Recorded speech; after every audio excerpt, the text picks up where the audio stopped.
성진의 삶은 지난 3년 동안 멈춰버린 시계와 같았다. 62세의 아내를 먼저 보내고 남은 3년 그는 서울 근교의 작은 전원주택에서 혼자 지냈다. 대기업 임원으로 은퇴하며 남겨둔 재산은 넉넉했지만 정막을 채우기엔 역부족이었다. 아들 부부는 일주일에 한 번씩 들렀으나 그것은 의무에 가까운 방문이었다. 성진은 그들이 오면 며느리가 정성껏 차려주는 식사를 하고 손주의 재롱을 보며 웃었지만 그들이 떠난 뒤의 공허함은 전보다 더 깊게 그를 짓눌렀다. 그러던 어느 봄날 예기치 않은 인연이 그의 마당으로 걸어들어왔다. 아버님, 저 왔어요. 오늘은 제 친구도 같이 왔는데 괜찮으시죠? 며느리 혜수가 밝은 목소리로 들어오며 뒤에 서 있던 한 여성을 소개했다. 인사드려, 내 대학 동창이자 제일 친한 친구 서윤이라고 해요. 서윤아, 우리 아버님. 혜수는 오랜만에 만난 대학 동창 서윤의 얼굴에서 생기가 사라진 것을 발견했습니다. 이혼 후 5년 서윤은 겉으로는 씩씩하게 직장 생활을 이어가고 있었지만 눈 밑에 서린 깊은 피로와 혼자만의 공간에 갇혀 지내는 고독이 친구인 혜수의 눈에는 선명히 보였습니다. 서윤아, 너 요즘 너무 집과 회사만 반복하는 거 아니야? 주말엔 좀 교회로 나가서 바람도 쐬고 그래야지. 됐어, 혜수야. 나 같은 사람 가면 분위기만 처져. 그냥 집에서 밀린 잠이나 잘래. 서윤의 힘없는 대답에 혜수의 마음속에 문득 한 사람이 떠올랐습니다. 바로 3년 전 어머니를 여의고 혼자 적막한 전원주택을 지키고 계신 시아버지 성진이었습니다. 혜수는 매주 시댁을 방문할 때마다 성진이 정성껏 가꾸는 정원을 보며 생각했습니다. 아버님도 외로우시고 서윤이도 마음이 다쳤는데 꽃을 좋아하는 서윤이가 저 넓고 아름다운 정원을 보면 조금은 치유되지 않을까? 아버님, 저 왔어요. 오늘은 제 친구도 같이 왔는데 괜찮으시죠? 그것이 성진과 서윤, 두 사람의 멈춰있던 시계가 다시 맞물려 돌아가기 시작한 운명적인 첫 만남의 순간이었습니다. 서윤은 혜수의 뒤에서 조심스럽게 고개를 숙였고 성진은 낯선 여인의 눈에 서린 고독이 자신의 것과 닮아있음을 본능적으로 직감했습니다. 서윤.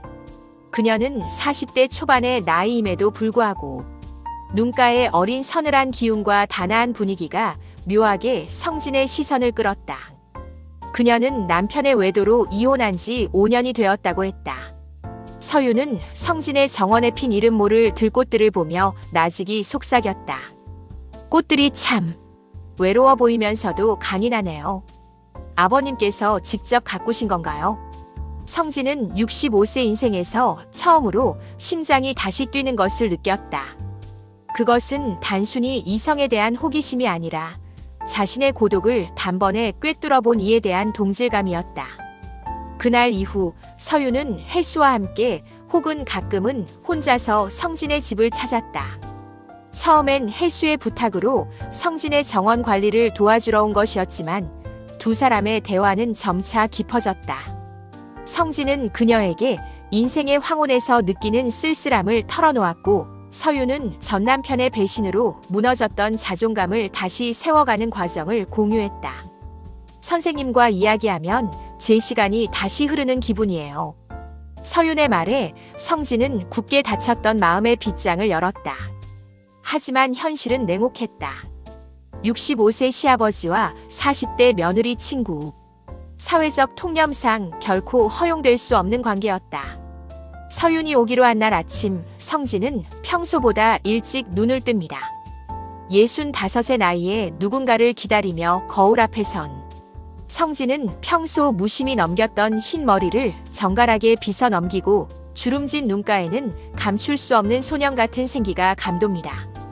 찬물이 끓는 소리, 정원의 나뭇잎이 바람에 부딪히는 소리에도 지나가는 차. 소리에도 성진의 기다리는 마음은 흡사 첫사랑을 기다리는 사춘기 소년의 그것과 다르지 않습니다. 마침내 대문 벨소리가 울리는 순간 성진은 잠시 숨을 고릅니다. 너무 급하게 뛰어나가면 해녀 자신의 이 벅찬 마음이 탄로 날까봐 그는 천천히 하지만 단단한 걸음으로 문을 향해 걸어갑니다. 어서 와요, 서윤 씨. 기다리는 동안 내 정원에는 이미 봄이 몇 번이나 다녀갔소. 여름의 초입, 갑작스러운 소나기가 쏟아지던 오후였습니다. 정원이를 돕던 서윤은 비를 피해 거실로 들어왔습니다. 적막한 거실에 어색함이 흐를 법도 했지만 성진은 말없이 낡은 턴테이블에 바늘을 올렸습니다. 흘러나온 곡은 쇼팽의 녹턴. 서윤은 창밖의 빗줄기를 바라보다 나직이 읊조렸습니다. 제 어머니가 참 좋아하시던 곡이에요. 내가 이혼하고 힘들어할 때도 들으시며 눈물 짓던 누군가의 눈물을 닦아주는 소리 같거든요. 성진은 그녀의 고백에 가슴 한구석이 아릿해졌습니다. 그는 서윤의 옆에 앉는 대신 조금 떨어진 의자에 앉아 자신의 이야기를 꺼냈습니다. 내 아내는 참 강한 사람이었지. 암 투병 중에도 나 힘든 것만 걱정했어. 그런데 정작 아내가 떠나고 나니 내가 아내에게 해준 게 아무것도 없다는 걸 깨달았소. 그 죄책감이 이 집을 거대한 무덤처럼 만들더군. 어느 날 저녁 서윤이 돌아가려 할 때 대문 앞 가로등이 깜빡거렸습니다. 성진이 전구를 갈기 위해 사다리에 올랐고 서윤은 밑에서 사다리를 붙잡았습니다. 순간 성진이 발을 헛디뎠고 중심을 잡으려던 그의 손이 서윤의 어깨를 짚었습니다. 찰나의 접촉이었지만 성진은 서윤의 어깨가 떨리고 있다는 것을 느꼈습니다. 그것은 두려움이 아니라 자신과 같은 마음으로 흔들리고 있다는 확신의 떨림이었습니다. 성진은 손을 떼는 대신 천천히 내려와 그녀의 눈을 똑바로 응시했습니다.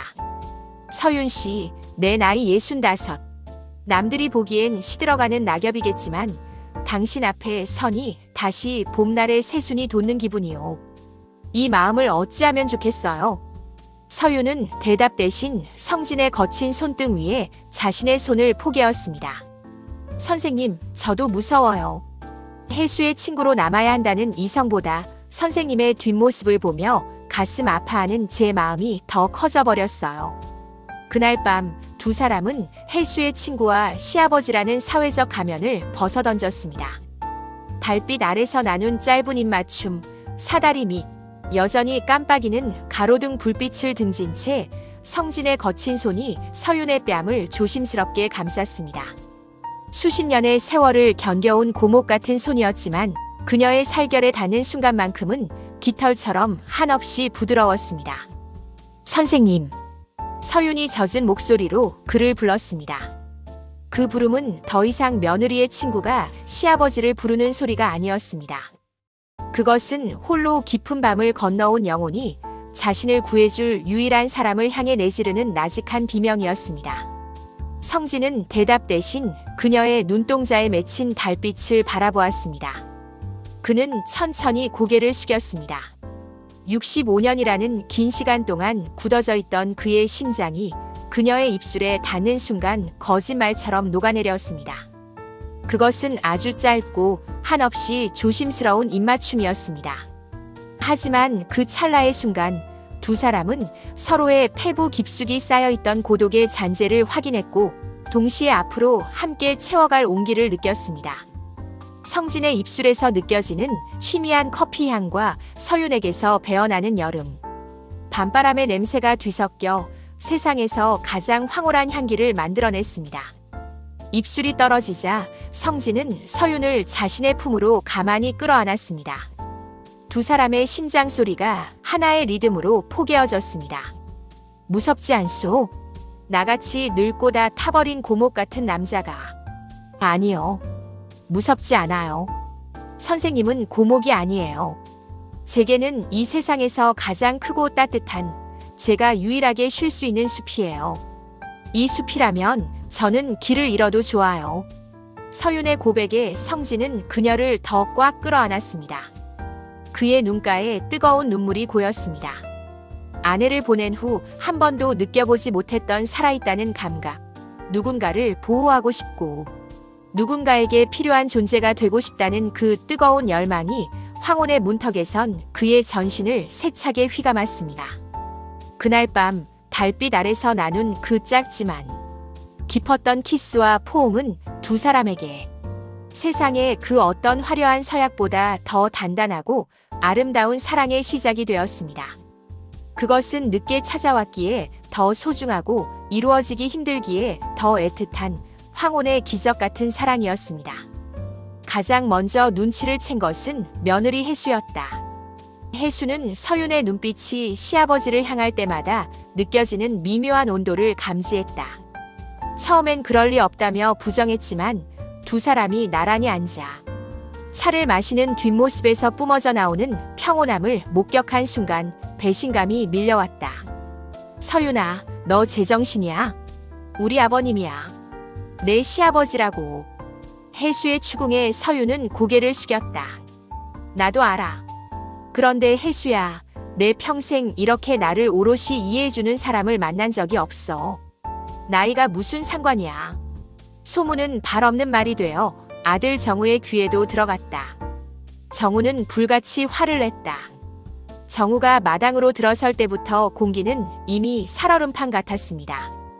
평소 예의 바르고 싹싹하던 아들의 얼굴은 분노로 검게 타올라 있었고 거칠게 밀고 들어온 거실에서는 비린 듯한 살기마저 느껴졌습니다. 아버지. 정우의 고함이 정적뿐이던 거실 벽을 때렸습니다. 어머니 가신 지 고작 3년입니다. 그 세월이 아버지한테는 그렇게 길었나요? 어떻게 다른 사람도 아니고 혜수 친구를. 동네 사람들이 수군대는 소리 안 들리세요? 그 집 영감님, 며느리 친구랑 눈 맞아서 노망났다고. 혜수는 지금 얼굴도 못 들고 울고만 있어요. 정우는 거실 한복판에 놓인 원목 테이블을 발로 걷어찼습니다. 정우야. 성진이 처음으로 입을 열었습니다. 낮고 깔깔한 목소리였지만 그 안에는 형용할 수 없는 무게가 담겨 있었습니다. 내가 내 엄마와 너희를 위해 내 인생을 지우고 산 시간이 30년이야. 내가 대치동 학원가에서 공부할 때 나는 접대 자리에서 술을 쏟으며 웃었고 내가 결혼할 아파트를 구할 때 나는 내 노후를 팔았다. 나는 단 한 번도 너희에게 내 고독을 알아달라고 구걸한 적 없다. 성진은 천천히 자리에서 일어났습니다. 그는 아들의 눈을 똑바로 응시했습니다. 그 눈빛은 예전처럼 엄격한 아버지의 것이 아니라 자기 생의 마지막 권리를 주장하는 한 인간의 처절한 단호함이었습니다. 창피하다고 했느냐? 고개를 못 들겠어. 그건 내 체면이지 내 삶이 아니다. 나는 이제야 처음으로 나로서 숨을 쉬고 있어. 정우야, 나는 내 남은 생을 한 인간으로서 존중받으며 살고 싶다. 서윤 씨는 나에게 그런 사람이다. 아들의 비난이 칼날이 되어 가슴을 후볐지만 성진은 피 흘리는 가슴을 움켜쥐는 대신 오히려 등을 곧게 폈습니다. 정우는 나의 그 낯선 기백에 눌려 고개를 힘없이 떨어뜨렸습니다. 성진은 깨달았습니다. 이제 이 집은 더 이상 자신의 안식처가 아니라는 것을. 그는 비로소 무거운 쇠사슬을 끊어내듯 가족이라는 이름의 감옥에서 걸어 나올 결심을 굳혔습니다. 결국 성진은 아들 내외와 절연을 선언했다. 그는 평생 모은 재산 중 아파트 한 채만을 아들에게 넘겨주고 자신은 서윤과 함께 아무도 모르는 곳으로 떠나기로 결심했다. 가족이라는 이름으로 묶여 서로를 갉아먹던 세월에서 벗어나기로 한 것이다. 하지만 두 사람의 행복을 시샘하는 기운은 끝이 아니었습니다. 두 사람이 강원도의 작은 산골 마을에 자리를 잡고 소박한 행복을 일궈가던 어느 날 불청객이 찾아왔다. 서윤의 전남편 민석이었다.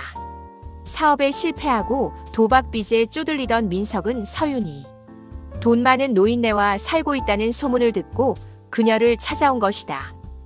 야, 너 아주 잘 나간다. 이런 구석에서 영감 뒤치다거리나 하고. 너 나랑 이혼할 때 위자료 제대로 안 줬지? 그 노인네 돈 좀 내놔봐. 민석의 등장은 평화롭던 두 사람의 삶을 송두리째 흔들었다. 민석은 비굴한 근성으로 성진의 집 앞에 진을 치고 동네 사람들에게 성진을 어린 여자 홀린 파렴치한 노인으로 매도하고 서윤에 대한 입에 담지 못할 비하 발언을 쏟아냈습니다. 서윤은 다시 시작된 악몽에 몸을 떨며 방 안에서 불도 켜지 못한 채 흐느꼈습니다. 서윤은 다시 시작된 지옥 같은 고통에 성진을 떠나려 했다. 선생님, 제가 결국 선생님의 명예까지 다 망쳐놓고 말았어요. 저 사람 돈을 주기 전엔 절대 안 멈출 거예요. 차라리 제가 떠날게요. 서윤이 짐 가방을 꾸리려 하자 성진은 그녀의 가느다란 손목을 부드럽지만 강한 힘으로 붙잡았습니다. 그의 눈동자는 깊은 호수처럼 고요했지만 그 안에는 서늘한 기운이 서려 있었습니다. 서윤 씨, 내 나이 65이오. 단순히 밥그릇 비운 횟수로 채운 나이가 아니야. 내 인생에 산전수전이 없었겠소. 저런 시정잡배의 협박에 내가 가진 가장 소중한 사람을 놓칠 정도로 나는 나약하게 살아오지 않았소. 그러니 나를 믿고 제발 한 걸음만 내 뒤로 물러나 있어 주시오. 성진은 결코 돈으로 입을 막는 손쉬운 길을 택하지 않았습니다. 그것은 오히려 독사에게 먹이를 던져주는 꼴임을 잘 알았기 때문입니다. 대신 그는 평생 쌓아온 자신의 힘을 가장 정당한 방식으로 사용하기 시작했습니다. 그는 은퇴 후에도 여전히 연이 닿아있던 법조계 후배와 사설보안 업체를 통해 민석의 행적을 샅샅이 뒤졌습니다. 민석이 지방을 돌며 불법 도박 하우스를 드나든 정황, 서윤과 이혼 전후로 저질렀던 사기 행각, 그리고 현재 서윤을 협박하며 갈취하려 했던 녹취록까지 성진은 치밀하고 냉정하게 증거라는 이름의 그물을 짰습니다. 일주일 뒤 다시 집 앞을 찾아와 횡포를 부리던 민석 앞에 성진이 나타났습니다. 정장을 차려입은 변호사와 수사관들이 그의 뒤를 지켰습니다. 이게 뭐야? 영감님, 이제 공권력이라도 동원하시나? 민석이 비아냥거렸지만 성진은 대답 대신 서류 봉투 하나를 그의 발 앞에 던졌습니다. 자네가 이곳에서 행한 일들, 그리고 서윤 씨에게 보낸 협박 문자. 이 서류 안에 자네가 감옥에서 보낼 남은 생애 시간이 적혀있네. 돈 단 한 푼도 줄 생각 없으니 어서 경찰차에 타게나. 민석의 얼굴이 흑빛으로 변했습니다. 물리적인 폭력이 아니었습니다. 성진이 보여준 것은 품격 있는 분노였고 그것은 민석 같은 부류가 결코 이길 수 없는 거대한 벽이었습니다. 법의 테두리 안에서 단호하고 깔끔하게 상황을 정리하는 성진의 뒷모습은 서윤이 평생 봐왔던 비겁한 남자들의 세계와는 전혀 다른 것이었습니다. 민석이 수갑을 찬 채 끌려가는 광경을 멀리서 지켜보던 서윤은 참아왔던 숨을 내뱉으며 주저앉았습니다. 성진은 다가와 그녀의 어깨를 외투로 감싸 안았습니다. 이제 끝났소. 당신의 과거는 더 이상 당신을 해치지 못할 거요. 서윤은 성진의 품에 얼굴을 묻었습니다. 단순히 위기를 넘겼다는 안도감이 아니었습니다. 누군가 나를 위해 기꺼이 방패가 되어주고 사랑은 달콤한 속삭임이 아니라 거센 비바람 속에서도 흔들리지 않는 든든한 지붕임을 그녀는 65의 남자를 통해 비로소 배웠습니다. 성진이 떠난 후 남겨진 아들 내외의 집은 차가운 침묵뿐이었습니다. 정우는 승리자처럼 굴었지만 정작 아버지가 남기고 간 빈자리는 예상보다 훨씬 컸습니다. 결정적인 변화는 혜수의 마음에서 시작되었습니다. 혜수는 서윤과 함께 찍었던 대학 시절의 사진과 성진의 서재에서 발견한 낡은 수첩을 번갈아 보며 밤을 지새웠습니다. 수첩 속에는 오늘은 혜수가 좋아하는 굴비를 샀다. 정우의 승진 소식에 아내 영정 앞에서 한참을 울었다 같은 투박하지만 깊은 구성애가 가득했습니다. 그리고 마지막 장에는 떨리는 글씨로 이렇게 적혀 있었습니다. 서윤을 만난 후 처음으로 죽음이 아닌 내일을 기다리게 되었다.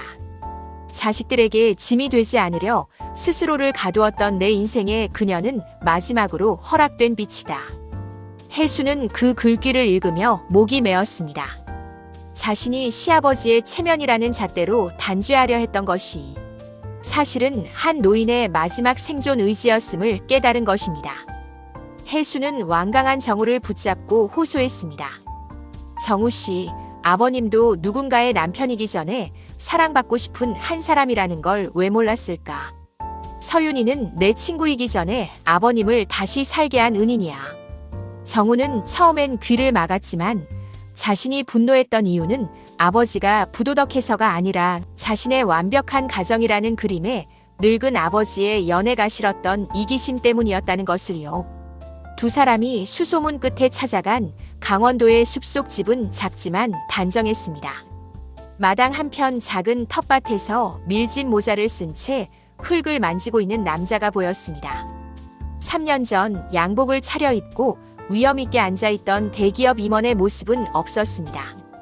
대신 그곳엔 햇볕에 그을린 건강한 갈색, 피부와 무언가에 열중해 콧노래를 흥얼거리는 청년 같은 노인 성진이 있었습니다. 아버지. 정우의 목소리에 성진이 허리를 폈습니다. 아들을 본 성진의 눈에 잠시 파문이 일었지만 이내 잔잔한 미소가 번졌습니다. 오느라 고생했다. 길이 험했을 텐데. 성진은 흙 묻은 손을 옷에 쓱쓱 문지르고는 아들의 어깨를 툭 쳤습니다. 그 손길에는 원망도 분노도 남아있지 않았습니다. 그저 먼 길 돌아온 자식을 맞는 상 같은 넉넉한 뿐이었습니다. 뒤이어 집안에서 앞치마를 두른 서윤이 나왔습니다. 혜수와 서윤, 두 친구의 시선이 공중에서 부딪혔습니다. 서윤은 미안함에 눈시울이 붉어졌고 혜수는 말없이 다가가 서윤의 손을 꼭 잡았습니다. 서윤아, 미안해. 내가 너무 늦었지. 혜수는 이제 서윤을 친구가 아닌 아버지를 지켜주는 든든한 동반자로 바라보았습니다. 며느리로서의 도리가 아니라 한 여성이 다른 여성의 삶과 사랑을 존중하는 마음이었습니다. 아버지, 저희가 너무 저희 생각만 했어요. 아버지가 행복해 보이셔서. 그게 제일 좋습니다. 정우의 뒤늦은 고백에 성진은 서윤의 손을 가만히 잡으며 대답했습니다. 괜찮다. 사랑이라는 게 원래 나이 불문하고 이기적인 법이지. 하지만 이제는 안다. 내 남은 생에 해가 지기 전에 이 사람과 함께 저 노을을 보는 게 내게 주어진 가장 큰 축복이라는 걸. 창밖으로 붉게 물든 노을이 네 사람의 얼굴 위로 따스하게 내려앉았습니다. 갈등이라는 이름의 폭풍이 지나간 자리엔 더 단단해진 가족의 뿌리가 숲의 흙 속에 깊이 자리 잡고 있었습니다. 늦게 찾아온 사랑은 그렇게 온 가족의 축복 속에서 비로소 완성되었습니다. 강원도의 아침은 서울보다 조금 일찍 그리고 훨씬 고요하게 찾아왔습니다. 새벽 6시 창가에 스민 푸르스름한 새벽빛에 눈을 뜬 성진은 곁에서 곤히 잠든 서윤의 얼굴을 가만히 바라보는 것으로 하루를 시작했습니다. 65의 생애 동안 누군가의 잠든 얼굴이 이토록 경이로웠던 적이 있었을까요? 성진이 먼저 일어나 아궁이에 불을 지피고 물을 끓이면 서윤은 어느새 다가와 그의 등 뒤에서 허리를 감싸 안았습니다. 선생님, 오늘도 나무 타는 냄새가 참 좋네요. 두 사람은 툇마루에 나란히 앉아 안개가 걷히는 숲을 바라보며 첫 차를 마셨습니다. 아무런 대화가 없어도 적막하지 않은 시간. 서윤이 성진의 어깨에 머리를 기대면 성진은 그녀의 손가락 마디마디를 소중하게 어루만지며 세상에서 가장 평화로운 아침을 맞이했습니다. 햇살이 조금 누그러지는 오후가 되면 두 사람은 손을 잡고 집 뒤편 산책길을 걸었습니다. 성진은 이제 꽃 이름을 묻지 않아도 서윤이 좋아하는 야생화들을 척척 알아맞혔습니다. 이건 구절초, 이건 당신 닮은 백당나무. 길을 걷다 가파른 구간이 나오면 성진은 든든한 버팀목이 되어 서윤을 이끌었습니다. 서윤은 그 단단한 손길에서 전 남편에게서는 결코 느껴보지 못한 보호받는 존재로서의 안도감을 느꼈습니다. 숲의 끝자락, 시야가 확 트인 언덕에 다다르면 두 사람은 약속이라도 한 듯 멈춰서서 서로를 마주보았습니다. 성진은 서윤의 뺨에 닿은 바람을 손으로 막아주며 나직이 속삭였습니다. 고맙소, 서윤 씨. 내 생의 끝자락을 이렇게 눈부신 색으로 칠해줘서. 선생님, 저 지금 너무 행복해서 꿈을 꾸는 것 같아요. 서윤의 고백에 성진은 그녀를 더 깊이 안으며 대답했습니다. 꿈이어도 괜찮소. 내가 당신 곁에서 영원히 깨지 않는 파수꾼이 되어줄 거요.